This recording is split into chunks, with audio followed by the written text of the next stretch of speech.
Ladies and gentlemen, right now. Holocratie. Eh bien, bonsoir à tous.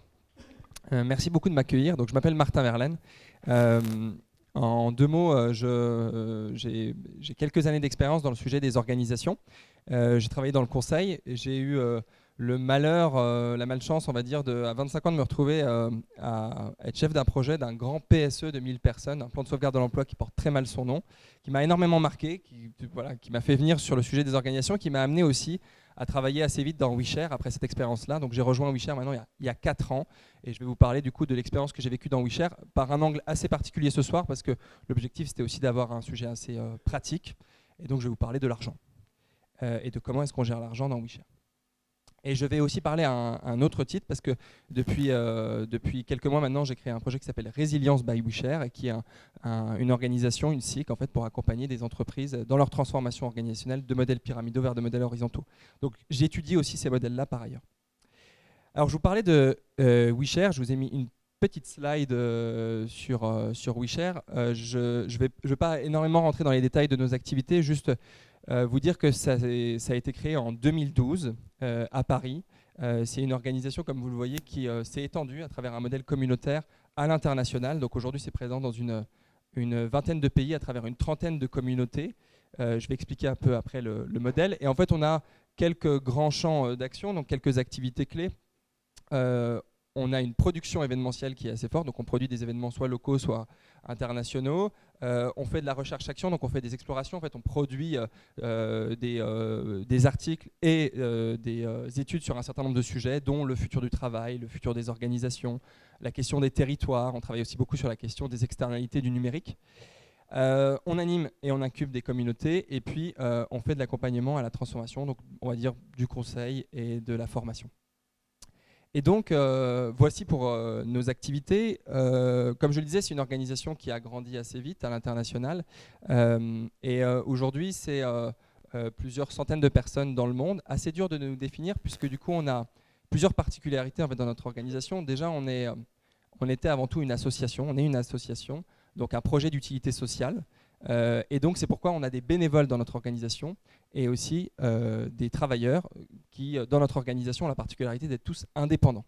Donc, je vais vous parler de WeShare, mais voilà, on est tous indépendants dans cette organisation-là, c'est-à-dire qu'on n'a pas de salariés. En fait, en l'occurrence, on a une salariée en France, mais c'est tout. Et sinon, on est tous indépendants. Et donc, on contribue tous au sein de WeShare en étant nous-mêmes juste des acteurs indépendants. Et donc, du coup, en reversant une partie de nos rémunérations au sein de WeShare. Donc pour vous expliquer de manière assez pragmatique, on m'a demandé d'être très concret. Donc, typiquement, lorsque on facture une prestation, WeShare facture une prestation à un client, il y a 20% de l'argent qui va rester au sein de WeShare pour les communs de WeShare et pour nos frais de structure. Et le reste de l'argent va être distribué entre les contributeurs qui vont réaliser la mission. Donc c'était juste pour vous expliquer très rapidement le modèle indépendant. L'autre particularité, c'est que, comme je le disais, on est dans un modèle d'utilité sociale. On est aussi dans un modèle communautaire, donc un modèle de développement communautaire, des communautés internationales qui sont créées. Donc moi, typiquement, j'appartiens à la communauté lyonnaise et je suis rentré dans WeShare par la communauté au Québec. Et la dernière particularité, d'ailleurs, qui s'appelle WePartage, parce qu'on n'a pas le droit d'utiliser des anglicismes, donc c'est WePartage. Et la dernière particularité de WeShare, c'est d'être une organisation justement très horizontale, donc une organisation sans structure hiérarchique. Je vais dire quelques mots avant de rentrer dans le sujet, mais on est, comme je le disais, dans un modèle où on est tous indépendants, donc on est tous venus avec une forme de rejet, un peu de forme de structure hiérarchique qu'on avait vécu dans nos anciennes organisations. Et donc on avait tous à cœur en fait, de prendre des décisions de manière collective, ou le plus collective possible, d'aller aussi vers des modèles que nous on appelle duocratiques, donc le pouvoir à ceux qui font. Et donc le principe de ça, c'est on favorise énormément la prise d'initiative, on légitime et on donne du pouvoir aux gens qui se responsabilisent sur un certain nombre de sujets qui ne sont pas pris dans l'organisation, dont personne ne s'occupe. C'est un modèle duocratique. Et puis on a évolué récemment vers un modèle un peu plus sociocratique pour ceux qui s'intéressent beaucoup à la transfo des organisations. Donc voilà, on prend des décisions dans des cercles de décision. Je vais y revenir un peu après. J'espère que ne vous avoir pas trop perdu sur cette présentation rapide. Je vais rentrer plutôt dans le sujet qui nous anime. Donc comment répartir équitablement les budgets dans une organisation horizontale. Alors ça fait croire qu'on a énormément d'argent, mais pas forcément tant que ça. Je décline un peu la problématique, puisque en fait, dans cette question de répartition équitable, en fait, il y a plusieurs enjeux. Donc nous, comme je le disais, on est dans un modèle d'indépendant, donc on se rémunère nous en tant qu'indépendants, mais on laisse toujours une part au sein de WeShare. Donc comment trouver un équilibre juste entre le financement des communs, donc tout ce qu'on a en commun, donc c'est-à-dire la gestion d'un site internet, de marketing, la communication, nos frais de structure communs, donc la comptabilité, etc. Donc toutes nos fonctions support. Et la création aussi de nouvelles méthodologies, d'accompagnement, etc. Mais en même temps la rémunération de chacun. Comment piloter les finances d'une organisation a priori sans structure hiérarchique? Qui prend des décisions? Ça va de comment est-ce qu'on fait quand on veut lancer un grand projet à comment est-ce qu'on fait quand Michel doit venir à Paris et il faut lui rembourser son billet de train. Qui prend la décision, comment, sur quel budget, etc. Et puis enfin, comment mettre en place des modèles d'investissement qui favorisent la prise d'initiative individuelle? Comme je vous le disais, on est dans un modèle démocratique, donc comment est-ce qu'on fait en sorte que l'argent soit mis au service d'une culture de la prise d'initiative, donc une culture, on va dire, entrepreneuriale. Alors, juste avant de rentrer peut-être là-dedans, j'ai séparé un peu la suite. En fait, on a 3 grandes activités. On intervient sur des missions. Donc là, on sait qu'on va être payé à l'avance. Donc on sait que, par exemple, je ne sais pas s'il y a quelqu'un de Maïf, je vais prendre l'exemple de Maïf, mais voilà, on sait qu'on va avoir une grosse mission avec Maïf de 100 000 €. Voilà, on sait que ça va tomber, on sait qu'on a tel budget, on sait qu'on va travailler avec telle personne. On le sait à l'avance. Un deuxième cas, c'est donc une deuxième activité, c'est plutôt une activité entrepreneuriale. Et donc là, on va lancer un projet sans savoir combien ça va nous rapporter, mais on va quand même devoir rétribuer les personnes qui ont bossé dessus. Et puis la troisième activité, c'est tout le financement de nos communs. Donc je vais prendre quelques exemples sur chacune de ces grandes activités ou modes de fonctionnement interne. Sur la première partie, donc comme je vous le disais, lorsqu'on travaille sur une mission sur laquelle on a déterminé à l'avance, voilà, on est sur une mission d'accompagnement de la Maïf, on sait qu'on va bosser à 3 ou 4 là-dessus.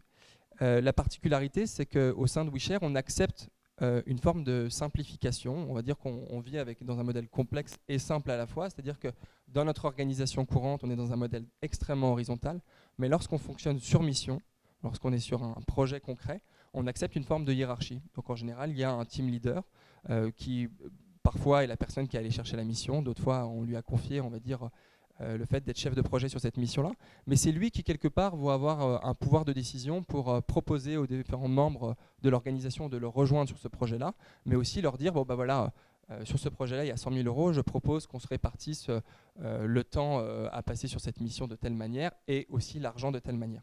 On est sur des modèles, très sincèrement, plutôt très équitables, même voire un peu égalitaristes, ce qui a ses limites parfois, mais en tout cas, il y a quand même une forme de hiérarchie qui s'applique et qu'on accepte à ce moment-là avec un team leader qui choisit. Mais une pratique qu'on fait énormément, c'est une pratique de value accounting. Je ne sais pas si certains d'entre vous connaissent ce mot ou pas du tout. Je vais essayer de l'expliquer en espérant que ce soit pas trop sombre. Le principe, c'est lorsqu'on commence un projet, je reste avec la Maïf, j'espère vraiment qu'il n'y a personne de la Maïf, parce que avec un projet par exemple à 100 000 €, on va dire voilà, au départ, on sait grosso modo ce qu'on va faire. On va travailler à 5 là-dessus, on s'est décidé de se répartir l'argent comme ça, mais vu qu'il y a une part d'incertitude sur la manière dont on va travailler là-dessus, sur tout ce qu'on va livrer et sur qui va le livrer, qui va avoir la disponibilité de le livrer, etc., en fait on va garder une part de cet argent-là qu'on va se répartir à la fin. Et donc cette part-là, elle peut varier entre 0% et 100%. Donc vraiment, il y a des projets sur lesquels on se les répartit complètement à la fin et d'autres sur lesquels il n'y en a pas du tout à se répartir à la fin.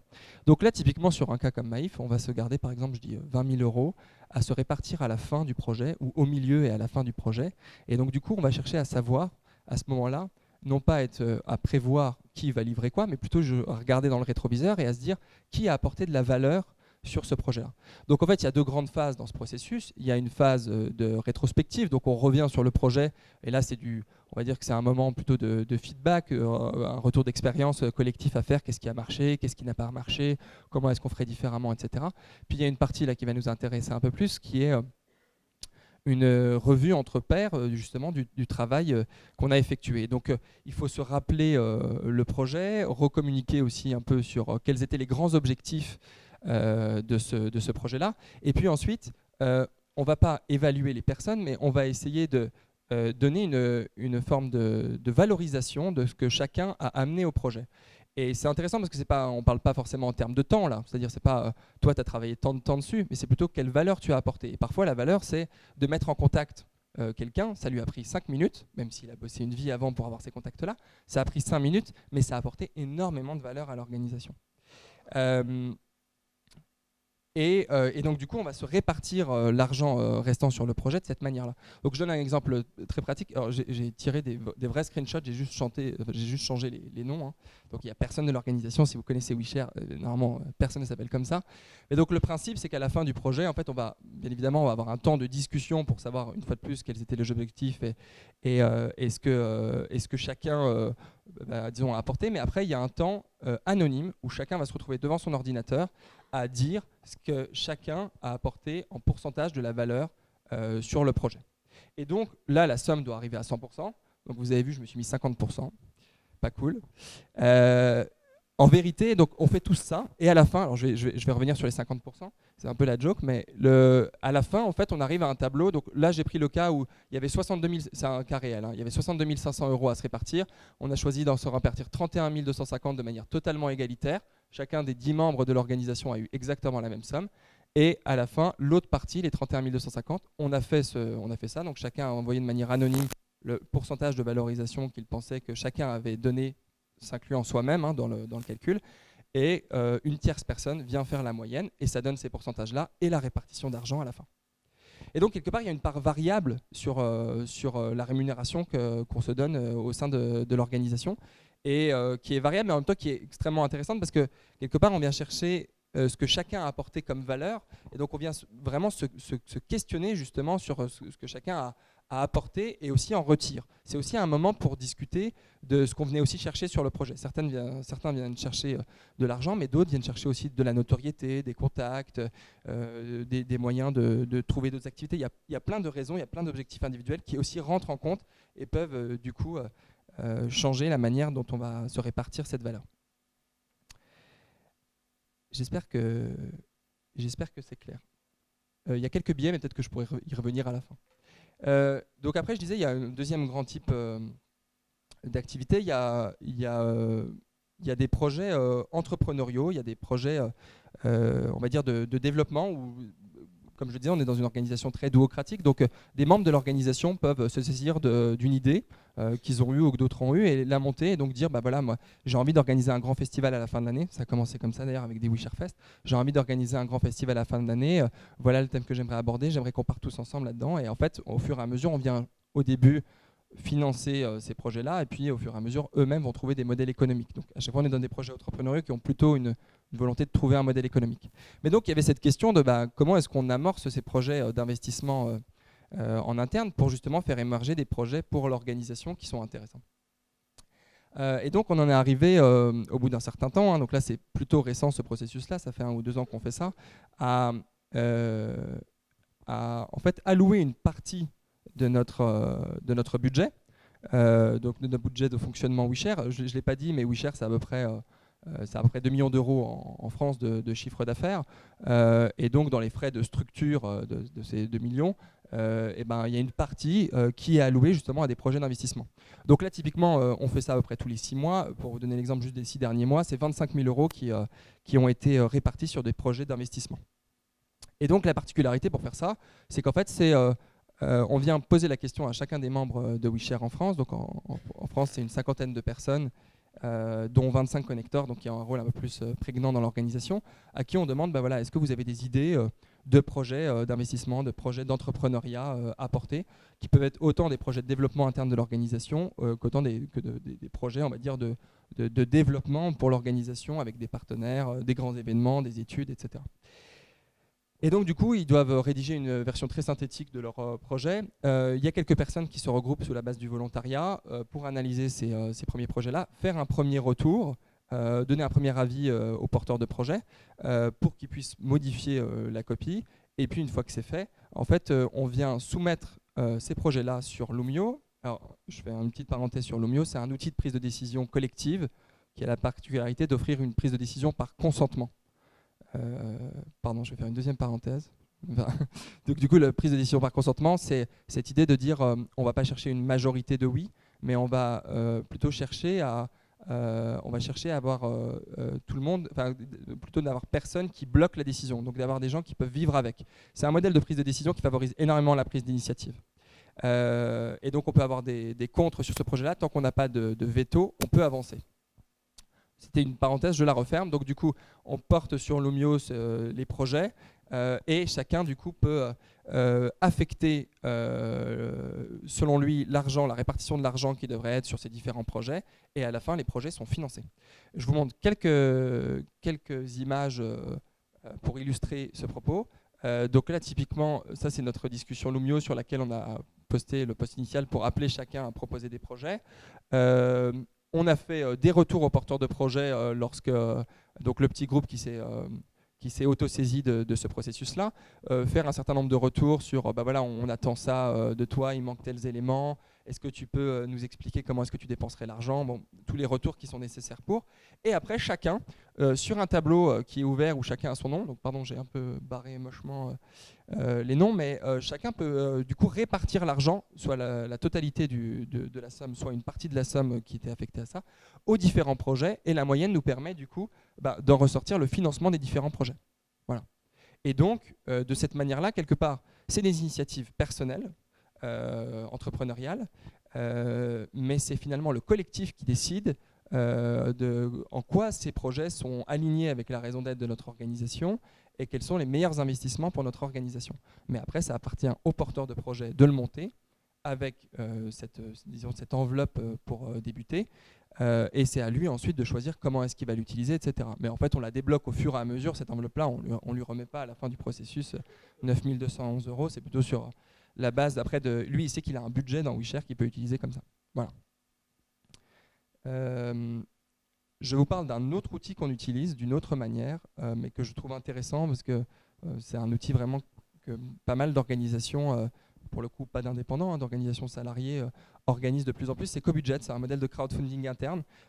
C'est peu ou prou ce que j'ai énoncé avant avec quelques particularités. C'est que là, ça va être, au lieu de jouer avec l'argent de tout le monde, dans la version précédente, c'était 25 000 € qui étaient dans les communs. Là, c'est en fait chacun qui va jouer avec de l'argent qu'il a obtenu de par les contrats sur lesquels il a bossé au sein de WeShare, soit de l'argent qui lui appartient. Et c'est lui qui va investir dans des projets. Donc là, vous voyez les projets qui sont proposés actuellement, ceux qui sont au stade d'idée. Et donc là, dans les projets qui sont actuellement en train d'être financés, l'argent dont ils ont besoin et là où ils en sont de leur financement. Et donc je montre un autre slide, mais donc là typiquement c'est un projet, donc là c'était un white paper qui avait besoin de 1 500 €, ça a été complété, c'est la liste des personnes qui ont donné l'argent, auquel du coup le porteur de projet est particulièrement redevable, puisque du coup c'est les personnes qui ont financé son projet, mais c'est lui qui pourra monter son équipe, décider de comment utiliser ces 1 500 €, etc. Mais il y a une forme de redevabilité, surtout sur donner de l'information, le projet, etc. Donc ça, c'est une forme de crowdfunding interne, mais qui donne du pouvoir aux gens en fait, pour choisir les meilleurs investissements pour l'organisation.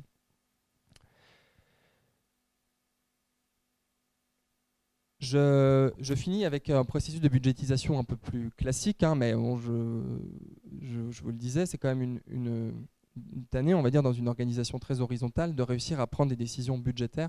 Donc là, j'aborde le processus de budgétisation un peu plus classique d'une organisation qui a des frais fixes et a besoin aussi d'investir dans un certain nombre de choses pendant l'année.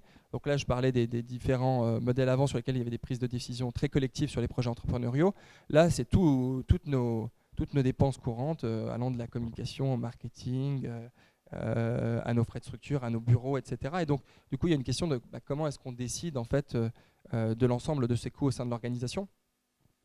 Et donc, du coup, on l'a fait à travers un modèle assez original. Bon, déjà, c'est qu'il y a une forme de transparence très forte sur l'argent au sein de WeShare. Donc, tous les comptes sont accessibles par tout le monde. Et donc, tout le monde peut savoir en fait quels sont les frais de structure. Et lorsque, par exemple, il travaille sur un projet qui remet 20% à WeShare, où vont ces 20%? Et cette information lui est nécessaire du coup pour donner des avis justement sur la budgétisation et donc du coup prendre des décisions sur ce sujet-là. Il y a un cercle finance, donc je vous disais on était dans un modèle sociocratique, donc c'est un certain nombre de personnes qui ont choisi d'être dans ce cercle finance et dans lequel il y a une personne qui est référente et qui est référente par une élection sans candidat. Et ce cercle finance planche sur le budget de l'année prochaine, Donc là, comme n'importe quelle organisation, hein, voilà nos besoins, et puis voilà comment est-ce qu'on aimerait les financer, et voilà comment est-ce qu'on projette aussi les rentrées d'argent pour WeShare. Et puis une fois qu'ils ont fait ça, le présentent à tous les connecteurs via Loomio, que je présentais tout à l'heure. Et donc là, les personnes sur Loomio peuvent se prononcer sur les budgets, demander un certain nombre de précisions, mais aussi du coup le voter. Et alors c'est assez original parce que du coup on est une association et une SAS, je ne l'ai pas dit, mais une association qui possède la SAS, donc on a des activités bénévoles et des activités, une entreprise commerciale. Et donc du coup on fait nos assemblées générales sur Loomio, ce qui est un peu une originalité, je pense qu'il n'y a pas beaucoup d'organisations qui font leurs AG de manière purement numérique. Et donc du coup on adopte aussi notre budget prévisionnel à travers notre outil Loomio. Et donc là vous voyez les votes qui ont été faits, donc les accords, les abstentions et les désaccords, et tant qu'il n'y a pas de contre, la décision va de l'avant. Et donc une fois en fait que ce budget est établi, en fait chacun, j'en reviens une seconde, chacun peut jouer dedans. C'est-à-dire une fois qu'il est connu de tout le monde et qu'on sait qu'il y a 5 000 € sur telle poche d'investissement ou sur la communication ou sur l'organisation d'événements, etc. Chacun en fait peut prendre l'initiative d'organiser un événement et de demander à puiser dans cette poche-là. Il est au courant d'où est-ce qu'on en est de la dépense sur telle enveloppe budgétaire et lui-même peut prendre la décision du coup de taper dedans quelque part. Donc il y a un niveau de subsidiarité assez fort où on responsabilise les gens sur l'utilisation du budget. Il n'y a pas besoin d'aller demander l'autorisation pour un budget, quoi. Mais, et je finirai là-dessus, il y a un peu une incapacité dans ces organisations-là sur lesquelles il y a un foisonnement d'émergence, de projets émergents au fil de l'année. Et il y a parfois une difficulté à cerner ce qu'on va faire dans l'année et les différentes dépenses qu'on va avoir. Et surtout, on est dans une organisation horizontale où les gens en fait se responsabilisent sur des choses. Et donc on ne sait pas toujours qui va occuper les différents rôles dont on a besoin au sein d'une organisation. Et donc du coup on a un processus d'ajustement, plutôt en fin d'année du coup, où on vient regarder sur les différentes missions qui étaient nécessaires au sein de notre organisation. Pareil, j'ai coupé un peu les noms, hein. Mais voilà, l'organisation par exemple des summits, effectuer la gestion administrative, on a eu un certain nombre de coûts, et voilà, etc. Comment est-ce qu'on fait du coup pour répartir l'argent des personnes qui se sont engagées sur ces missions-là? Et donc à la fin de l'année, on a cette revue où on vient chercher les personnes qui se sont responsabilisées. Donc je peux prendre l'exemple, typiquement l'année dernière, il y avait une personne qui avait pris la responsabilité d'organiser, de réanimer les réunions du vendredi d'une manière originale, qui avait pris la responsabilité de les faciliter. On avait besoin de ça, mais en même temps, on ne l'avait pas marqué dans le budget. À la fin de l'année, on a réussi à lui tirer une poche budgétaire pour, disons, la remercier de cette mission-là et l'ancrer du coup dans le prochain budget annuel. Donc quelque part, c'est un mécanisme d'ajustement qui nous permet en fin d'année de redonner de la valeur aux personnes qui ont contribué de manière très active sans forcément attendre un retour. J'en ai fini avec mes quelques exemples assez concrets. Je voulais juste proposer de repartir avec quelques idées à vous donner, du coup, à retranscrire dans vos organisations. Déjà, pour parler d'argent dans une organisation, on a besoin de beaucoup de transparence. En fait, si les chiffres de la société ne sont pas connus, quels sont les objectifs de chiffre d'affaires, quelles sont les dépenses courantes, etc., les budgets tout simples d'une organisation, si ça, ce n'est pas connu, c'est très dur en fait de responsabiliser les personnes sur des questions budgétaires ou pour elles-mêmes de parler de finances, voire de leur salaire, etc. On a besoin de ces formes de transparence et ça peut prendre du temps pour les acquérir. Moi, ce que je propose toujours, c'est plutôt de travailler avec les gens qui ont envie d'avoir de la transparence sur un certain nombre de choses pour partager l'information dans ces cercles-là et au fur et à mesure les ouvrir de plus en plus. Un deuxième retour, c'est que l'argent ne fait pas tout et que la reconnaissance est plus que nécessaire et on l'oublie souvent dans nos organisations. Parfois, on a tendance à régler les choses avec les questions purement financières, de rétribution financière des personnes. Mais avant tout, et je crois que c'est l'expérience que nous, on a fait, on a beaucoup parlé de nos processus financiers, nos processus de rémunération. Mais avant tout, en fait, les gens ont besoin énormément de reconnaissance. Et c'est au moins la moitié des besoins des gens. Et là-dessus, il faut travailler sur des processus, et je crois que c'est la conférence qui va suivre, hein, mais sur des processus de feedback, de retour sincère à la fin des projets et aussi de reconnaissance de l'investissement des gens qui, en général, dans ces organisations, va bien au-delà des 35 heures. Et puis, j'en avais un dernier sur partager le pouvoir et la valeur, mais c'était aussi un de nos motifs au sein de WeShare, c'est-à-dire On partage énormément le pouvoir parce que tout le monde dans ces organisations horizontales est invité à prendre des responsabilités dans une gouvernance partagée. Et ça, c'est des responsabilités souvent supplémentaires. C'est un investissement qui est très fort, un engagement. Ça vient avec une forme on va dire de poids cognitif assez important parce qu'il y a un sentiment de responsabilité qui va avec. Et il faut quelque part que la valeur soit aussi distribuée, soit aussi partagée dans ces organisations-là, sans quoi en fait on n'a pas les récompenses d'un investissement supérieur du fait de l'attribution d'un pouvoir. Et donc pour moi, le partage du pouvoir doit aller avec la valeur, sans quoi il ne dure pas dans le temps. Voilà quelques pistes pour vos organisations. Et je vous remercie du coup de m'avoir écouté.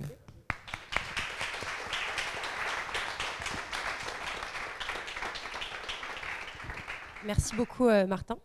Est-ce qu'il y a des questions par rapport à toutes ces choses qui ont été partagées? On partagera les slides, on cachera bien évidemment les montants, mais n'hésitez pas. Non, je pensais qu'il y avait des questions.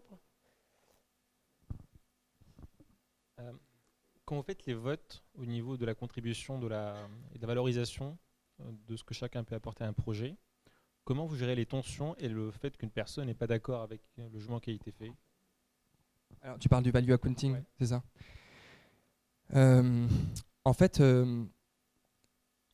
l'expérience est incroyable. Je vous recommande vraiment de la faire. C'est-à-dire, la plupart du temps, en fait, les gens se notent.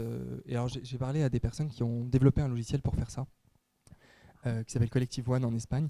Et leur retour d'expérience, et moi c'est vraiment le même, c'est déjà, je partage là-dessus, puis après je reviendrai sur comment est-ce qu'on fait, mais c'est que déjà la majorité des gens en fait se notent très bien, se valorisent très bien. C'est-à-dire en fait, si je pense que j'ai apporté 10% de la valeur du projet, en fait les autres vont me juger quand même très proche de ça. Donc l'écart type entre ce que moi je pense de ma valorisation moi-même et celle que m'offre l'équipe est franchement très proche.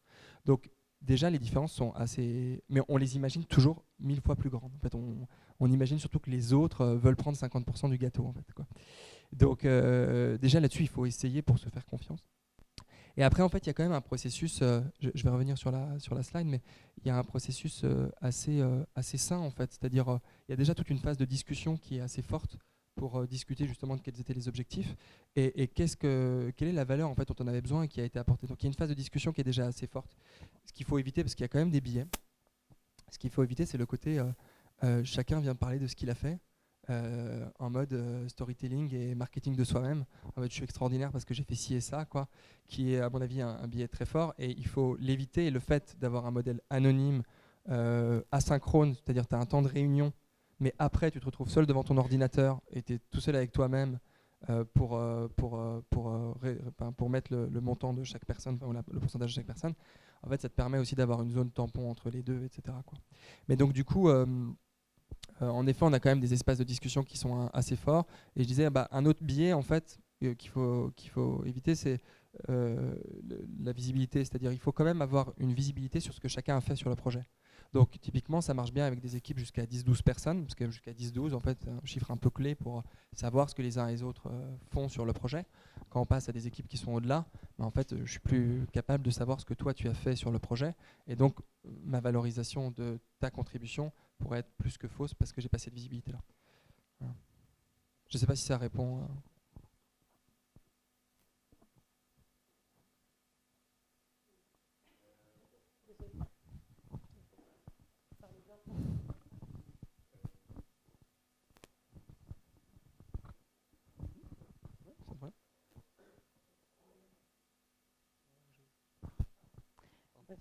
Je voulais savoir comment vous faites pour, quand il y a une personne par exemple qui est nouvelle, qui joint WeShare, pour décider quelle part elle aura, si en fait il y a une différence de pourcentage parce qu'elle vient juste de joindre WeShare et qu'il y a des personnes qui ont plus d'expérience.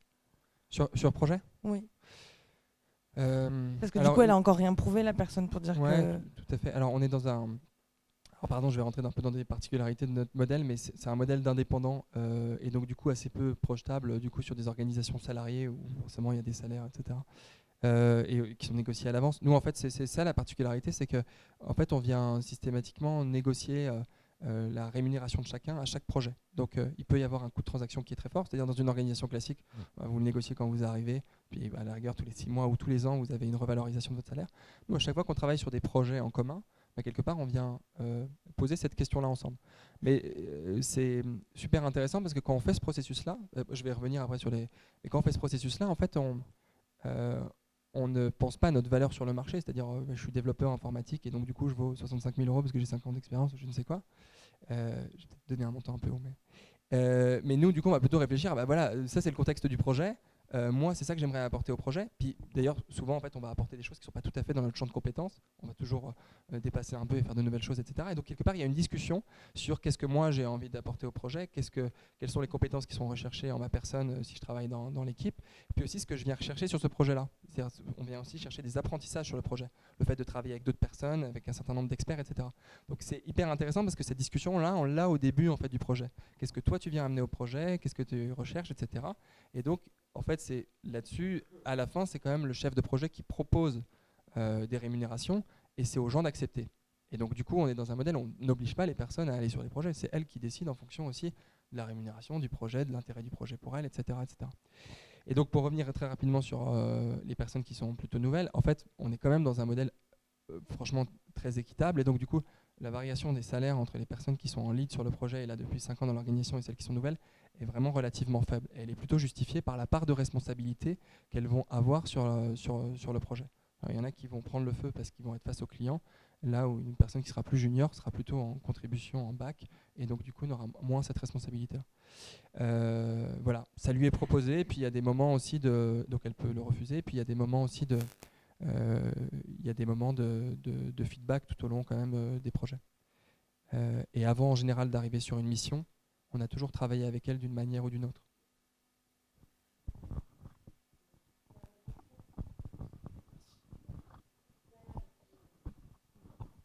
Bonsoir. Du coup, ça m'inspire aussi la question de comment est-ce que vous gérez votre propre montée en compétences. Du coup, j'en déduis que c'est une montée en compétences ou un perfectionnement constant et alimenté par les autres. Oui. Alors, on a la particularité d'être... les indépendants sont en général mal lotis pour se former d'eux-mêmes à l'extérieur. Et donc nous, on est vraiment dans une espèce d'apprentissage commun. Et donc, en effet, on vient chercher de la montée en compétences sur nos projets. Et d'ailleurs, la particularité, je pense, d'un modèle comme WeShare, c'est que, voilà, comme je le disais, on est dans une organisation horizontale où on vient tous avec un certain nombre de compétences. On vient avec un background assez fort dans des projets, mais on vient en général développer de nouvelles compétences en permanence parce qu'on a des profils très généralistes. Et donc, du coup, sur nos projets, en général, on est attiré par des projets sur lesquels on a envie d'apprendre. Et donc, on le fait au contact d'autres personnes. Et c'est souvent un motif, justement, d'investissement sur les projets. C'est-à-dire, moi, j'ai envie de travailler avec tel acteur ou j'ai envie de travailler sur tel projet. Et donc, du coup, j'ai envie d'apprendre à tes côtés. Voilà. Après, je ne veux pas vous vendre du rêve là-dessus non plus. On a aussi plein de soucis à gérer nos compétences, nous, en tant qu'indépendants, parce que la responsabilité revient plutôt aux personnes qu'à l'organisation. Et je pense qu'on aurait justement un vrai intérêt à faire ce move, de se poser la question collectivement de la question du développement des compétences et pas juste individuellement, en faire une question collective. Comment est-ce que collectivement on monte en compétences et qui est-ce qu'on a envie de faire monter en compétences sur tel sujet pour développer des expertises, donc renouveler aussi des opportunités de projets, etc. Merci beaucoup. Désolée pour... on va falloir qu'on fasse Un grand le suivant. merci. Il a un train.